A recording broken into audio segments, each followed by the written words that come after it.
ये व्यवहारिक धरातल पर भी दलित और वंचितों का अधिकार छीनने के अधिकारी होते हैं। आप देखते होंगे कहीं दलितों की झोपड़ी पर, उनकी जमीन पर कब्जा करने वाले कोई लोग होंगे तो इन्हीं दलों से जुड़े हुए लोग होंगे।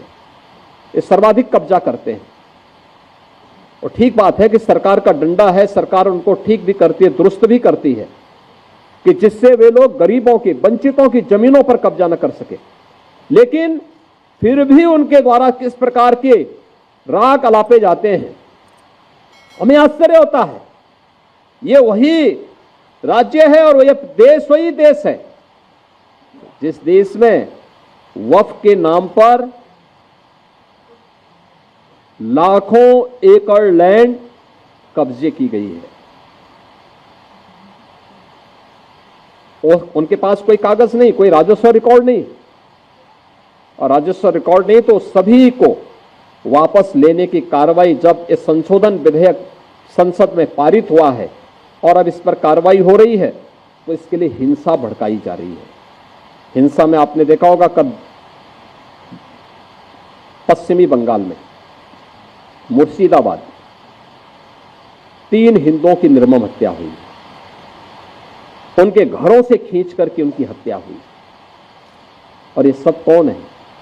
ये सभी वही दलित हैं, वही वंचित हैं, वही गरीब हिंदू हैं जिसको इस जमीन का सर्वाधिक लाभ मिलने वाला है, सर्वाधिक लाभ मिलने वाला है। ये लैंड राजस्व के रिकॉर्ड में फिर से आएगी तो एक गरीब ही हाई राइज बिल्डिंग का, मल्टी स्टोरी बिल्डिंग का लाभ उठा पाएगा, उसको भी वहां अच्छे फ्लैट सरकार बना करके उपलब्ध करवा देगी। इन्हें भय है कि दलितों को, वंचितों को, गरीबों को अगर ये हाई राइज बिल्डिंग मिल जाएगी तो इनका तो वोट बैंक समाप्त हो जाएगा, ये गुमराह करने की इनकी राजनीति हमेशा के लिए समाप्त हो जाएगी।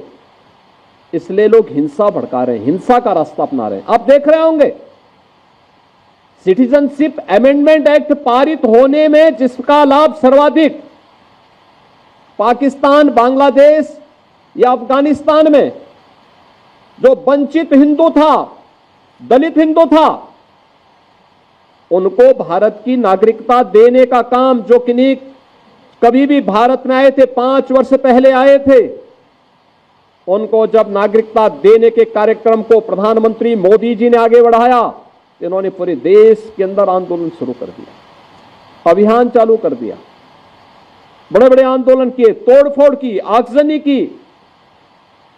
लेकिन सरकार ने भी दृढ़ता के साथ उसका सामना किया और सामना करते हुए आज इस नागरिकता देने का कार्यक्रम प्रारंभ किया है। कहां जाएगा? पाकिस्तान में, बांग्लादेश में पीड़ित हिंदू कहां जाएगा? और हिंदुस्तान की तरफ ही आएगा। दुनिया के अंदर कहीं भी कोई पीड़ित हिंदू होगा, वह आकर के अंततः हिंदुस्तान में ही आएगा और वह भारत में आकर के ही शरण लेने के लिए मजबूर होता है।